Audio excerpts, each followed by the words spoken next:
Hello my friends, Liz beauty ടിപ്സിലേക്ക് സ്വാഗതം. ഇന്നത്തെ എൻ്റെ പോസ്റ്റ് എന്താണെന്നോ, കംപ്ലീറ്റ് ബോഡിയിൽ ഇടാൻ പറ്റുന്ന ഒരു പാക്ക് അല്ലെങ്കിൽ സ്ക്രബ് ഒക്കെ ആയിട്ട് ഉപയോഗിക്കാവുന്ന ഒന്നായിട്ടാണ് ഞാൻ വന്നിരിക്കുന്നത് കേട്ടോ. അപ്പോൾ പലവരുടെയും പിന്നെ വിഷയമാണ് ഇങ്ങനെ ഡിസ്കളറേഷൻ, ദേഹത്തൊക്കെ കൈകളിലാണെങ്കിലും കാലുകളിലാണെങ്കിലും ദേഹത്തൊക്കെ ഡിസ്കളറേഷൻ ചിലവർക്കുണ്ട്. ചില സ്ഥലത്ത് പിന്നെ സ്കിന്ന് ഇരുണ്ടിരിക്കും. അത് കഴുത്തിലും മുഖത്തുമൊക്കെ നമുക്ക് ഞാൻ ഈ പറയുന്ന പാക്ക് അപ്ലൈ ചെയ്യാം കേട്ടോ.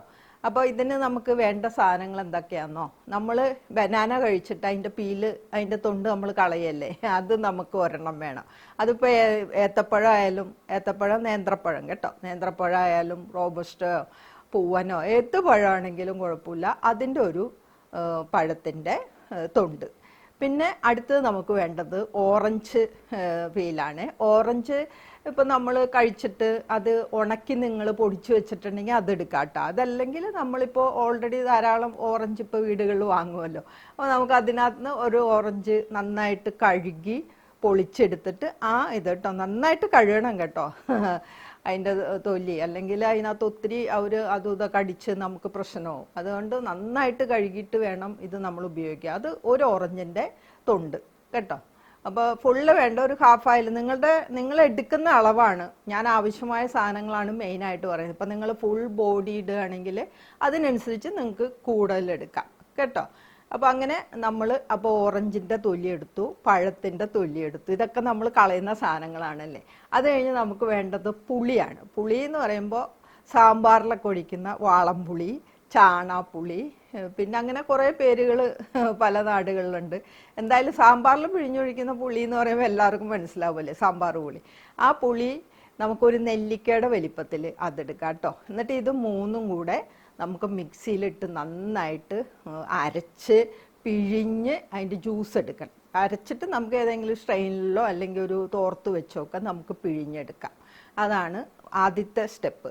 പിന്നെ നമുക്ക് ഇതിലേക്ക് റൈസ് പൗഡർ ആഡ് ചെയ്യാം. റൈസ് പൗഡർ ഒരു 3 സ്പൂൺ ആഡ് ചെയ്യാം. ഇനി കൂടുതൽ വേണമെങ്കിൽ ആഡ് ചെയ്യാം. നിങ്ങൾ ദേഹം മുഴുവൻ ഇടുന്നുണ്ടെങ്കിൽ 5 സ്പൂൺ 6 സ്പൂണൊക്കെ നിങ്ങൾക്ക് ആഡ് ചെയ്യാം. അതനുസരിച്ച് നിങ്ങൾ നമ്മൾ അടിച്ചു വെച്ചിരിക്കുന്ന ജ്യൂസ് ഒഴിച്ചു കൊടുത്താൽ മതി കേട്ടോ. പിന്നെ അതിലേക്ക് നമുക്ക് ബേക്കിംഗ് സോഡ അല്ലെങ്കിൽ ഈസ്റ്റ് 1/2 സ്പൂൺ ആഡ് ചെയ്യാം. അപ്പോൾ ഇത് പിന്നെ ആഡ് ചെയ്തിട്ട് 1 സ്പൂൺ ഓയിലും ആഡ് ചെയ്യണം. പിന്നെ തൈരും 2 സ്പൂൺ ആഡ് ചെയ്യണം. ഇതെല്ലാം കൂടെ നന്നായിട്ട് മിക്സ് ചെയ്തിട്ട് ഒരു 10 മിനിറ്റ് നേരം അവിടെ വെച്ചേക്കണം. എന്നിട്ട് വേണം നമുക്ക് അപ്ലൈ ചെയ്യാം കേട്ടോ.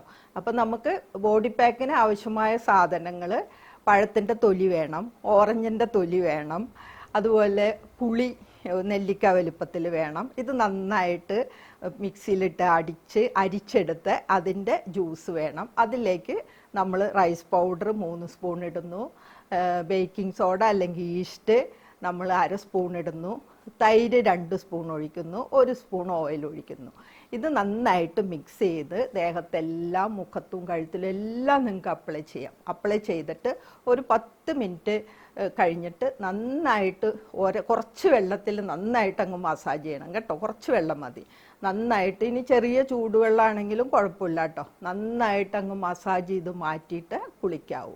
ഇതാണ് ബോഡി പാക്ക് കേട്ടോ. ഇത് നല്ല വ്യത്യാസം, നിങ്ങളുടെ സ്കിന്നിൻ്റെ ആ ഡിസ്കളറേഷനൊക്കെ പോയി സ്കിന്ന് നല്ല തിളക്കമൊക്കെ കിട്ടാൻ ഇത് ഹെൽപ്പ് ചെയ്യുന്ന ഒരു പാക്കാണ് കേട്ടോ. ഇനി ഇത് എന്തുകൊണ്ടാണ് ഞാൻ ഇതെല്ലാം ഈ ഇൻഗ്രീഡിയൻസ് എടുത്തിരിക്കണമെന്ന് നിങ്ങൾക്ക് അറിയണ്ടേ. അപ്പോൾ നമ്മൾ ആദ്യം തന്നെ പഴത്തിൻ്റെ തൊലി എടുക്കാം. പഴത്തിൻ്റെ തൊലി നമുക്ക് ഫൈറ്റോ ന്യൂട്രീഷൻസ് ഒത്തിരി അടങ്ങിയിട്ടുണ്ട്. അതുപോലെ ഫാറ്റി ആസിഡ്സ്, പിന്നെ എക്സിമയൊക്കെ ഉള്ളവർക്ക് ഇതൊക്കെ അടങ്ങിയിരിക്കുന്നതുകൊണ്ട് നല്ലതാണ്. അതുപോലെ പൊട്ടാസ്യം, പിന്നെ വൈറ്റമിൻ എ നമ്മുടെ സ്കിന്ന് സോഫ്റ്റ് ആവുന്നതിനും ബ്രൈറ്റ് ആവുന്നതിനും നമ്മുടെ ഡ്രൈന് സ്കിന്നിലെ ഈർപ്പം നിലനിർത്തുന്നതിനും, പിന്നെ സിങ്ക് ഉണ്ട്, മാഗ്നീഷ്യം ഉണ്ട്, B6 ഉണ്ട്, B12 ഉണ്ട്, അങ്ങനെ ഒത്തിരി വൈറ്റമിൻസും മിനറൽസും ഇതിലുണ്ട്. അപ്പോൾ ഇത് നമ്മുടെ മെയിനായിട്ട് സണ്ണിൽ നിന്ന് ഏൽക്കുന്ന ഡാമേജൊക്കെ മാറി സ്കിന്ന് നല്ല ബ്രൈറ്റ് ആവുന്നതിനും, അതുപോലെ തന്നെ സ്കിന്നിലുണ്ടാവുന്ന ചുളിവുകൾ വരകളൊക്കെ പോകുന്നതിന്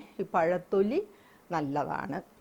അടുത്തത് ഓറഞ്ച് പീലാണ്. ഓറഞ്ച് പീൽ എന്ന് പറയുമ്പോൾ സിട്രിക് ആസിഡാണ്, വൈറ്റമിൻ സി ഉണ്ട്, സ്കിൻ ബ്രൈറ്റ് ആകും, അതുപോലെ സ്കിന്നിൽ ഈർപ്പം നിലനിർത്തും, പിന്നെ ആൻറ്റി ഏജിങ് പ്രോപ്പർട്ടീസും ആൻറ്റി ഓക്സിഡൻസും ഒക്കെ ധാരാളം അടങ്ങിയിട്ടുണ്ട്. അപ്പോൾ ഇതിൻ്റെ ഒരു ഗുണം എന്താണെന്ന് വെച്ച് കഴിഞ്ഞാൽ നമ്മുടെ പോഴ്സൊക്കെ ടൈറ്റ് ചെയ്യുന്നതിനും സ്കിൻ ടോൺ നന്നാവുന്നതിനും സ്കിൻ ടൈറ്റ് ആവുന്നതിനും ഇത് നല്ലൊരു ഇൻഗ്രീഡിയൻ്റ് ആണ്. അടുത്തതായിട്ട് നമ്മൾ എടുക്കുന്നത് പുളിയാണ് അല്ലേ. അപ്പോൾ ഈ പുളി, വാളംപുളിനെ കുറിച്ച് ഞാൻ എനിക്ക് തോന്നുന്നു 1-2 വീഡിയോ ഇതിന് മുന്നേ പോസ്റ്റ് ചെയ്തിട്ടുണ്ട്. അപ്പോൾ നിങ്ങൾ കാണാത്തവർ തീർച്ചയായിട്ടും അത് കാണണം. ഒത്തിരി പുതിയ ഇൻഫർമേഷൻസ് അതിനകത്ത് കിട്ടും കേട്ടോ. അപ്പോൾ ഇവിടെ നമ്മളിത് ഉപയോഗിക്കുന്നതിന് കാരണം പിന്നെ ഇത് ധാരാളം പിന്നെ citric acid, malic acid, tartaric acid തുടങ്ങിയ ഒത്തിരി നമ്മുടെ സ്കിന്നിനെ ഹൈഡ്രേറ്റ് ചെയ്യുന്നതിനും ബ്രൈറ്റ് ആവുന്നതിനും, അതുപോലെ AHA ആൽഫ ഹൈഡ്രോളിക് ആസിഡ് ഒക്കെ ഇതിലടങ്ങിയിട്ടുണ്ട്. അപ്പോൾ സ്കിൻ ബ്രൈറ്റ് ആവുന്നതിനും ആ ഡിസ്കളറേഷനും പോകുന്നതിനും സൺ ഡാമേജ് പോകുന്നതിനും സ്കിന്നിൽ ഈർപ്പം നിലനിർത്തുന്നതിനും ആയിട്ടാണ് നമ്മൾ ഈ പാക്കിൽ ഈ പുളി നമ്മളൊരു നെല്ലിക്ക വലിപ്പത്തിലിടുന്നത് കേട്ടോ. പിന്നെ നമ്മൾ ഇട്ടിരിക്കുന്നത് എന്താ, റൈസ് ഫ്ലോർ. റൈസ് ഫ്ലോർ എന്ന് പറയുമ്പോൾ ഇതിനെക്കുറിച്ചും നമ്മൾ വീഡിയോ ഒക്കെ ചെയ്തിട്ടുണ്ട്. അപ്പോൾ ഇത് സ്കിൻ ബ്രൈറ്റ് ആവും കേട്ടോ. അതുപോലെ ആൻറ്റി ഏജിങ് പ്രോപ്പർട്ടീസ് ധാരാളം അടങ്ങിയിട്ടുണ്ട്, ആൻറ്റി ഇൻഫ്ലമേറ്ററി ആണ്. അപ്പം നമുക്ക് UV റേസിനെ തടഞ്ഞു നിർത്തുന്നതിനും UV റേസ് മൂലം മുഖത്തുണ്ടാവുന്ന പിഗ്മെൻറ്റേഷനെ കുറയ്ക്കുന്നതിനും അതുപോലെ സ്കാർസ് പോകുന്നതിനും ഒക്കെ നല്ലതാണ്. അതിലെല്ലാത്തിലുപരി നമ്മുടെ ചിലരുടെ വളരെ ഭയങ്കരമായിട്ട് ഓയിലി സ്കിന്നാണല്ലോ, അപ്പം നിങ്ങളെ സംബന്ധിച്ച് വളരെ നല്ലതാണ് കേട്ടോ റൈസ് ഫ്ലോർ. ഇപ്പം നമ്മുടെ ഓയിലിനെ മിനിമൈസ് ചെയ്യുന്നതിന് കേട്ടോ ഏറ്റവും നല്ലതാണ്. അപ്പോൾ ഓയിലി സ്കിന്നുള്ളവർ പാക്കൊക്കെ ഇടുമ്പോൾ മുൾട്ടാണി മിട്ടി അതുപോലെ ഈ റൈസ് ഫ്ലോറൊക്കെ കടലമാവ് ഇതൊക്കെ ഉപയോഗിക്കുന്നതാണ് നല്ലത്. ഓയിലിനെ മിനിമൈസ് ചെയ്യാൻ ഏറ്റവും നല്ല ഒരു ഇൻഗ്രീഡിയൻ്റ് ആണ് റൈസ് ഫ്ലോർ. ഓക്കെ, ഇനി അടുത്തത് നമ്മൾ എടുത്തിരിക്കുന്നത് സോഡാപ്പൊടിയാണ്. സോഡാപ്പൊടി അതല്ലെങ്കിൽ ബേക്കിംഗ് സോഡ, പിന്നെ ഈസ്റ്റ് കേട്ടോ. ഇതിനെക്കുറിച്ച് ഒത്തിരി ആൾക്കാർക്ക് വിരുദ്ധ അഭിപ്രായങ്ങളുണ്ടെന്ന് എനിക്കറിയാം. പേടിയാണ് ഇത് ഉപയോഗിക്കാൻ. നമ്മൾ കഴിക്കുന്നതാന്ന് ആൾക്കാർ മറന്നുപോകും. അപ്പോൾ അപ്പത്തിലാണെങ്കിലും കേക്കിലാണെങ്കിലും എല്ലാം നമ്മൾ ഇട്ട് കഴിക്കുന്നവരാണ്. എങ്കിലും ഇത് ഒരു ഇച്ചിരി മുഖത്തിടാൻ പറയുമ്പോൾ എല്ലാവർക്കും പേടിയാണ് അല്ലേ. ഒന്നുകൊണ്ടും പേടിക്കണ്ട, ഇത് നല്ല ഒന്നാന്തരം എക്സ്ഫോളിയേഷനാണ്. എക്സ്ഫോളിയേഷൻ എന്ന് പറയുമ്പോൾ നമ്മുടെ ഡെഡ് സ്കിന്നൊക്കെ പോയി പുതിയ സ്കിന്ന് വരുന്നതിന് ഏറ്റവും നല്ല, എക്സ്ഫോലിയേറ്റ് ചെയ്യുന്നതിന് ഏറ്റവും നല്ലതാണ് കേട്ടോ. അതോടൊപ്പം തന്നെ ഈ ഇപ്പോൾ പിന്നെ സ്കിന്നിൽ ഡെഡ് സ്കിൻ പോകുമ്പോഴുള്ള ഗുണം എന്താണെന്ന് വെച്ച് കഴിഞ്ഞാൽ പുതിയ സ്കിൻ വരുമല്ലോ. അപ്പം നമ്മുടെ മുഖത്തെ കറുത്ത പാടുകളൊക്കെ കുറയും. പിന്നെ ഇതിലെല്ലാത്തിലുപരി നമ്മുടെ പിന്നെ ആൻറ്റിസെപ്റ്റിക് ആണ്, ആൻറ്റി ഫംഗലാണ്, അതുപോലെ തന്നെ ആൻറ്റി ബാക്ടീരിയലാണ്. ഇതുകൊണ്ടൊക്കെ തന്നെ മുഖക്കുരു, അതുപോലെ പിന്നെ മുഖത്ത് ചിലർക്ക് ഒത്തിരി ഇങ്ങനെ ഫംഗസ് മൂലം അതുപോലെ ബാക്ടീരിയ മൂലമൊക്കെ ഒത്തിരി പ്രശ്നങ്ങളുണ്ടാവുന്നവർക്ക് എല്ലാത്തിനും, ബ്ലാക്ക് ഹെഡ്സും വൈറ്റ് ഹെഡ്സും അധികം ഉള്ളവർക്കും എല്ലാത്തിനും ഈ നമ്മുടെ ബേക്കിംഗ് സോഡ അല്ലെങ്കിൽ ഈസ്റ്റ് നമ്മൾ ഉപയോഗിക്കുന്നത് നല്ല കേട്ടോ, കുറച്ച്.